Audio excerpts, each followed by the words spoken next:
Hi everyone, welcome to my new video. In the previous video I explained a little bit about how to apply the cap to infants, and in this video I will give some practical tips on how to acquire good quality EEG data from infants. Hopefully these tips will help you and make your life as a developmental neuroscientist a little bit better. So let's go.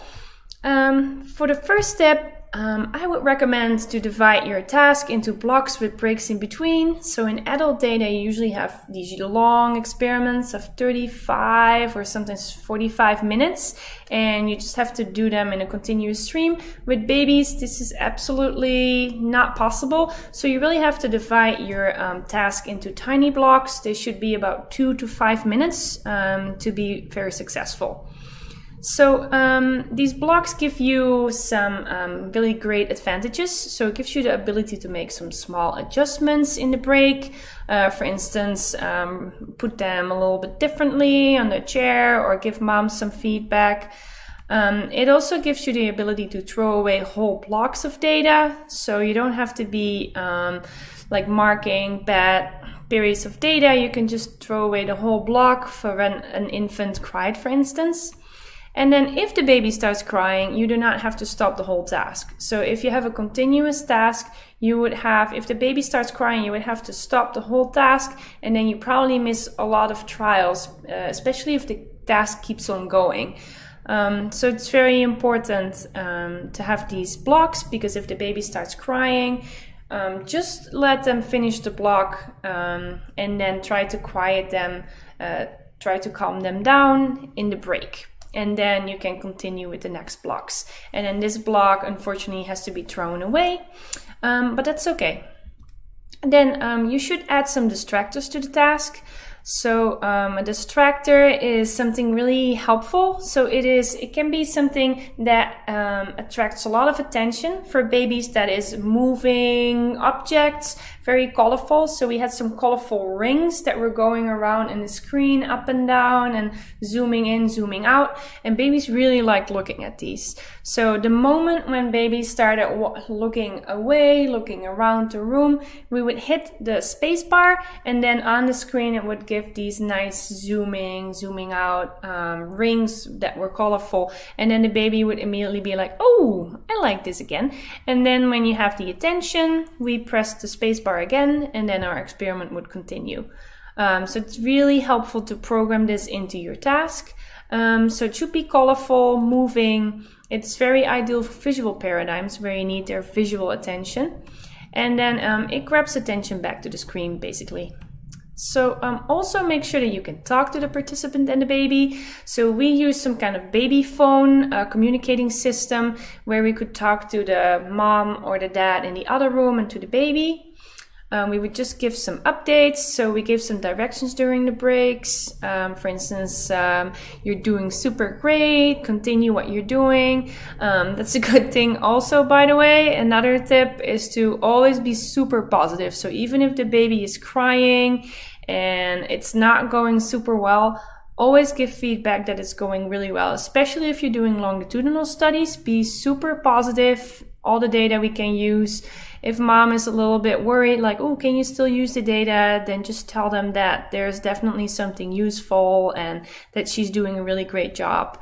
Because you don't want to lose these participants because they think that they didn't really help you collect data, or that they feel ashamed of their baby crying. So calm them down. Also, what we talked about last time, a calm mom is a calm baby. So this also helped to grab attention. You can call the baby's name to get attention to the screen. So we would say, hey Aiden, hello, look at the screen. And then this worked because our communication system, so our voice would come from behind the computer, and the baby would immediately turn his head to the computer, and then we had the attention again.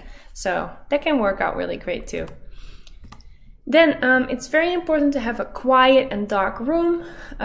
This obviously is for limiting any distraction for the baby. We also had curtains around mom and the baby. This also helps for no distraction. And only enter the room when necessary. So necessary would be when mom requests her back, for instance, or requests any assistance. and to adjust some electrodes or the cap, or how the baby is sitting. So only enter the room when necessary, because this is kind of disturbing, and you're trying to create this safe and quiet space for mom and baby, where the baby feels comfortable and is interested in the screen and not in other things that are happening. Okay, this is a really important one and a really funny one, because I have found out by myself that actually when a baby uses a pacifier, it can create a regular artifact in your data, and that is hard to filter out. So I was looking at some data and I saw this really strange frequency going on in some of the electrodes, and because we have video data, I could finally, after some detective work, I found out that it was the pacifier, because when the baby is sucking in a certain frequency, the baby moves a lot of facial muscles, and I could actually see it in the signal. So be careful with that pacifier, because it can create some strange artifacts in your EEG data. Then also we had more success with babies sitting on mom's lap. So we had this super fancy chair that we bought for the lap, and in the end, no baby liked sitting in it. So in the end, we just used mom as a chair, or dad sometimes, and that worked really great. So do make sure to have the moms wear headphones when you're doing auditory paradigm, because reviewers can be concerned that mom also hears the sounds and then maybe gives some feedback through her body or breathing. So you have to make sure that mom is not hearing the same things and not looking at the same things. And then obviously always have more trials than needed, because babies still move. You can do whatever you want. They will move. They will cry sometimes, not all of them, but babies cry a lot. And they will be distracted at times. So there's lots of trials that we have where the baby is either not looking or moving a lot. And you cannot fix it, and you have to remove that trial. And that's okay, because if you plan ahead, you will make sure that you have about 30%, that you know that you will have about 30% of trials that are not usable. So you have to take this into account and always have more trials than you need in the end. So we definitely took into account that we would lose about 1/3 of our data. And then don't make tasks too long.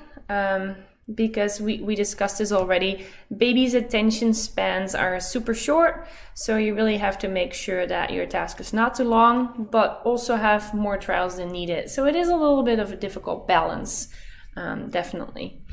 And then finally, only start the task when the baby is focused. So if you start the task and the baby is still kind of looking around to see what's going on in the room, then you will immediately miss the first 4 or 5 trials. So really make sure that the baby has attention for your task, and then start. Okay, that was it. Those were all of my tips, and I hope they will be useful for you. If you have any questions at all, don't hesitate to ask me. Put them in the comments below, please. And also, if you liked my video, please subscribe. That will really help me. And I hope to see you next time. Bye!